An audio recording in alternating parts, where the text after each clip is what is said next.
Hello students, तो कैसे हो आप सब। आई होप आप सब ठीक हो, मस्त हो। आज हम स्टैंडर्ड 10 गुजराती का चैप्टर 3 है प्रयाण, वो चैप्टर एक्सप्लेन करने वाली हूँ मैं आज। तो ये चैप्टर मैं एक्सप्लेन करूँ उससे पहले अगर आप मेरे चैनल पर नए हो तो प्लीज़ मेरे चैनल को सब्सक्राइब कीजिए और बेल आइकन पे क्लिक कीजिए, ठीक है। तो स्टार्ट करते हैं चैप्टर 3 प्रयाण, जिसके लेखक है रमण भाई नीलकंठ।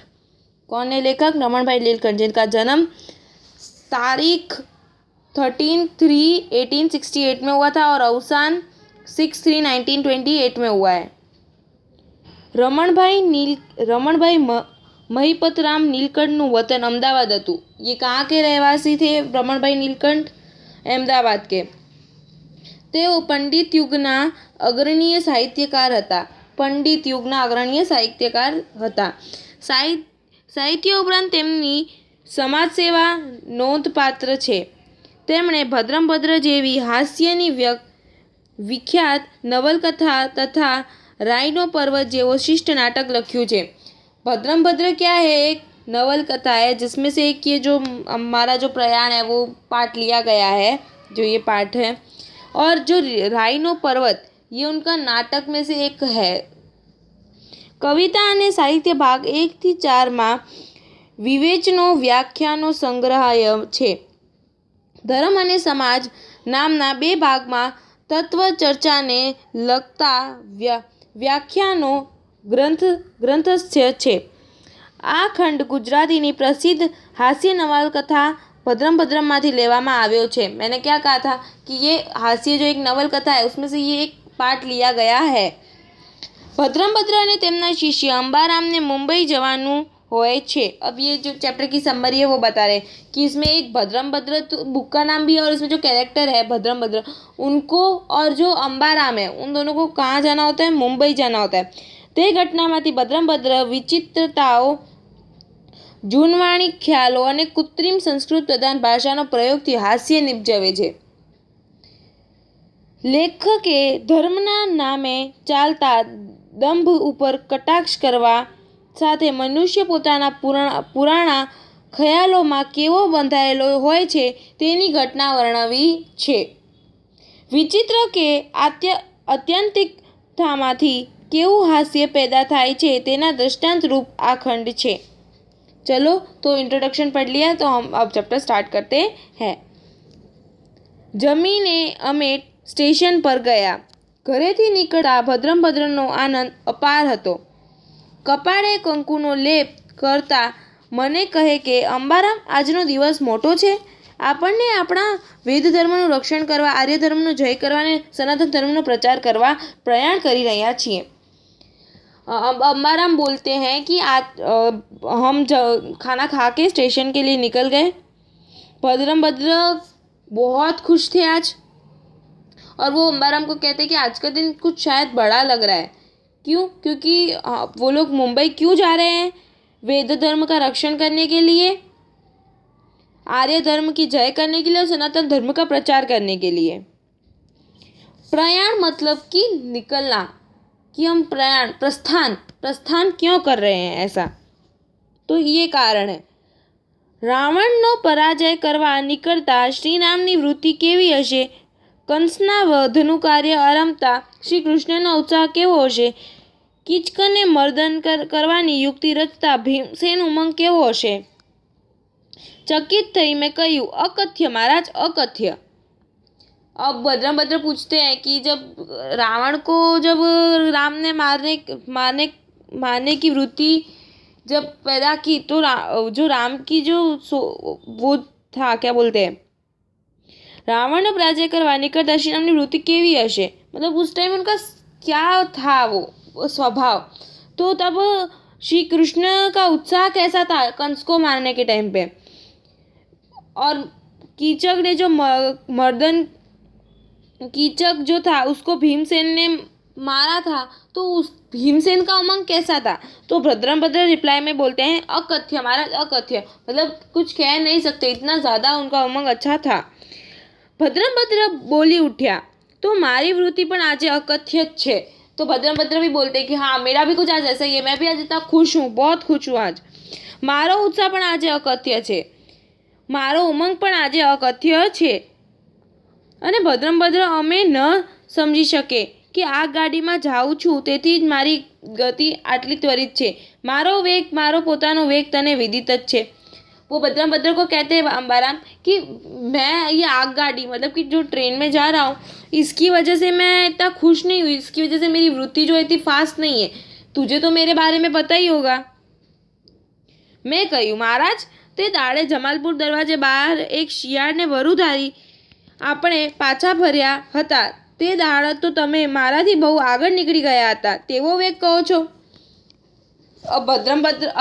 अंबाराम जो है उनको पुरानी बात याद दिलाते हैं कि उस दिन जो है जमालपुर दरवाजे पे शियाड़ को वर उधार के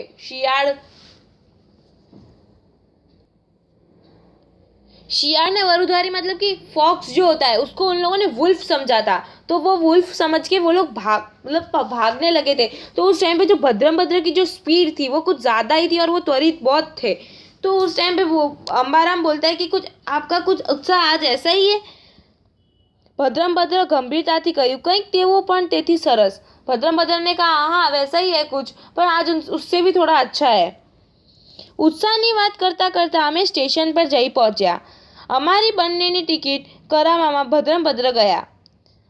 जो अंबाराम और ये भद्रंभद्र उत्साह की बातें करते करते स्टेशन पे पहुंच गए. और फिर स्टेशन पे जो अंबाराम और भद्रंभद्र की टिकट है वो कौन लेने गए? भद्रंभद्र ही लेने गए. હું જોડે ઊભો રહ્યો. બારીમાં ખભા સુધી ડોકું ઘાલી ભદ્રંભદ્રએ કહ્યું શ્રી મોહમયની 2 मूल्य पत्रिका आपो. अब यहाँ पे देखो भद्रंभद्र संस्कृत वर्ड यूज कर रहे हैं. क्या वर्ड यूज किया कि श्री मोहमयनी 2 मूल्य पत्रिका आपो. अब देखो मैं समझाती हूँ कि टिकट लेने कौन गए थे? भद्रंभद्र गए थे. तो वो वहाँ पे ना जो टिकट का जो विंडो होता है वो उसके अंदर पूरे घुस गए थे और बोलते हैं कि मोहमय की 2 मूल्य पत्रिका आपो. तो मोहमय मतलब कि मुंबई और मूल्य पत्रिका मतलब टिकट. भद्रंभद्र ટિકિટ માસ્તર પારસી હતો. તેણે કહ્યું શું બકે છે? આ તો टिकट ऑफिस છે. अब टिकट मास्टर पारसी था और पारसियों को शायद ऑलमोस्ट संस्कृत नहीं पता चलती है. तो उन्होंने कहा शू बके छे आ टिकट ऑफिस है. मतलब कि क्या बोल रहे हो आप? ये टिकट ऑफिस है, यहाँ पे टिकट मिलती है. और वो भद्रंभद्र ने भी वही मांगी थी पर वो संस्कृत में बोल रहे थे तो सामने वाले पारसी ऑफिसर को पता नहीं चला कि ये क्या मांग रहा है. भद्रंभद्रे उत्तर દીધો યવન તેથી હું અજ્ઞ નથી. મારે મોહમયની 2 મૂલ્યપત્રિકા આવશ્યકતા છે. તેનું વિતરણ કરવું तव कर्तव्य છે. अब भद्रंभद्र फिर से संस्कृत बोलते हैं. तो भद्रंभद्र बोलते कि हाँ मुझे पता है कि ये टिकट का ही है. वो भी संस्कृत में बोलते कि अज्ञ નથી. मारे 2 મોહમયની 2 મૂલ્યપત્રિકાની આવશ્યકતા છે. वो बोलते कि मुझे तो 2 मुंबई की टिकट्स चाहिए. तेनु वितरण करવું तव धर्म कर्तव्य છે. अब वो बोलते कि उसका वितरण करना तुम्हारे फर्ज है. टिकट ऑफिस एक हिंदू હતો. તેણે કહ્યું સૌરભજી એને ગ્રાન્ટ રોડની 2 ટિકિટ આપો. ટિકિટ આપતા સૌરભજી બોલ્યા સાલો કંઈક મેદ થયેલો. હું તો સમજતો જ નથી કે શું બકે છે. भद्रंभद्र હવે कोपी शमावी शक्या नहीं. अब भद्रंभद्र जो एक कोप अपना गुस्सा वो मतलब रोक नहीं पाए क्योंकि जो सौराब जी उन्होंने ऐसा कहा ना कि क्या बोलता है कुछ समझ नहीं आता है ऐसा. તેમણે મોટે નાદે કહ્યું દુષ્ટ યવન તારી ભ્રષ્ટ વાસનાને લીધે તો अज्ञान રહ્યો છે मूर्ख. अब उन्होंने फिर से कहा कि तू तेरी अज्ञानता की मतलब कि तेरी ये भ्रष्ट वासना की वजह से ही तू अज्ञान रहा है. फिर से संस्कृत આગળી બોલવાને બદલે ભદ્રંભદ્ર એકાએક ડોકું બહાર ખેંચી લીધું. ધબકારો થયો હતો અને બહાર આવી નાક પંપાડતા હતા. તે પરથી મેં ધાર્યું કે પારસી મુક્કો માર્યો હશે. अब भद्रंभद्र ने जैसे ही मुंह अपना खिड़की का मुंह बाहर निकाला खिड़की में से वो टिकट विंडो में से और फिर अपना नाक ऐसे ऐसे पंपाड़ मतलब नाक को कुछ कर रहे थे वो. तो अब अंबाराम को लगा कि पक्का वो पारसी ऑफिसर ने भद्रंभद्र को मुक्का मारा होगा. પણ મને તો એટલું જ કહ્યું કે દુષ્ટ યવન સ્પર્શ થયો છે માટે મારે સ્નાન કરી લેવું પડશે. पर वो अंबाराम को तो बस ऐसे ही बोलते कि वो दुष्ट यवन का मुझे स्पर्श हुआ है इसलिए मुझे नहाना पड़ेगा. अब ये पुराने ज़माने की सोच है कि बुरे लोगों का टच होता है तो नहाना पड़ता है और एक्सेट्रा एक्सेट्रा। स्नान કરી રહ્યા પછી એ આગગાડીમાં જઈ बैठा। अब नहा लिया भद्रम ने तो वापिस वो आगगाड़ी में जाके बैठे। गाड़ी उपड़वाने 15 मिनिट वार हती, तेथी नीचे उतरी पाणी छांटवी चोक करी ते ऊपर उभा रही पाणी पीधु। जो आगगाड़ी है उसमें भी 15 मिनट्स लेफ्ट थे, जो ट्रेन है वो जाने में। तो फिर वहाँ पे वो पानी का जो एक सर्कल बना के वहाँ पे अंदर खड़े रह गए। गाड़ी उपड़वानी तैयारी थई तेवामां बे आदमी दौड़ता दौड़ता रघवाया थयेला आवी बारणું ખેંચી बूम पाड़वा लाग्या कि मास्तर आ तो बंद छे, बारणું उघाड़ो। और वहाँ पे फटाफट 2 पैसेंजर आए और वो बोले फटाफट वो दरवाजे को ऐसे फटाफट ऐसे नॉक करने लगे और बोले बारणું जल्दी, मतलब कि दरवाज़ा खोलो, जल्दी खोलो, मतलब ट्रेन चली जाएगी। और वो ऑब्वियसली एक पोर्टरे आवी बारणું उघाड़ी बंनेने जोशथी अंदर धकेली दीधा। ते भद्रम पासे बेसी गया। भद्रम संकोचाईने पूछ्યું, क्यां जशो? मुंबई कह्યું? मुंबई कह्યું एटले? जिज्ञासाथी पूछ। अच्छा, भद्रम ने पूछा कि कहाँ जाने वाले हो? तो उन्होंने कहा मुंबई। एटले वापिस फिर भद्रम ने और एक प्रश्न किया, नाम शू? नाम पूछा उन्होंने फिर से। पहला बेना एक कचवाईने जवाब दीधो, मारू नाम रामशंकर ने मारा भाईनु नाम शिवशंकर, पण अमारा घरना नाम नखोदिया अने घर खोदिया छे। अब जो पैसेंजर्स थे वो भद्रम के पास आके बैठे। फिर पहले भद्रम ने पहले ये पूछा कि कहाँ जा रहे हो? तो उन्होंने रिप्लाई दिया मुंबई। फिर वापस भद्रम को ऐसा हुआ कि नाम भी पूछ लेता हूँ, चलो। फिर उन्होंने नाम भी पूछा। फिर उन्होंने कहा कि मेरा नाम रामशंकर है और मेरे भाई का नाम शिवशंकर है, पर हमारा घर का नाम जो है वो नखोदिया है और घर खोदिया है। छोकरा न जीवे तेथी माँ बाप एवा नाम पाड़ेला। छोकरा न जीवे तेथी माँ बाप एवा नाम पाड़ेला। एक उतारू बोल्યું કે વહેમ એમ કંઈક સારું छोकरा जीवसे। और वापिस वहाँ पे एक जो था बैठा था उसने कहा कि वहम, कैसा वहम है? ऐसा कुछ होता है कभी? बीजो उतारू बोली उठ्यो, अमारा गाममां शंभू पुराणनो भाणेज वल्लभो मुंबई जई अंग्रेजी भणी આવ્યો છે। તે તો કહે છે કે એ તો સુધારવાળાએ અંગ્રેજી લોકોની દેખાદેખી શાસ્ત્ર જોયા વિના વહેમ કરી કાઢ્યું છે। શાસ્ત્રમાં તો લખ્યું છે કે આપણા શરીરમાં નસકામાં કઠોડા મળે છે, તેના જેવા કોઠા છે, તેમાં વચ્ચે કમરખ જેવી દાબડી છે, તેમાં प्रयाणवायु भरेलू छे। अब दूसरा पैसेंजर भी कुछ ऐसा ही कुछ बोलता रहता है। आवा हल्का नाम बोली त्यारे कमरख आसपास कोठामांथी पित्त निकळे छे एटले आयुष्य वधे छे। कमरखमांथी प्राणवायुधार छूटे ते जीभने वळीए बहार झेर तेनी झाड़े पेलू पित्त छूटतुं जाय तेनुं जोर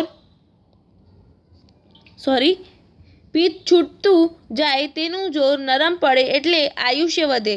तेथी ज कंईक वहेम नथी, खरी वात छे, घणाए अजमावी जोयुं छे।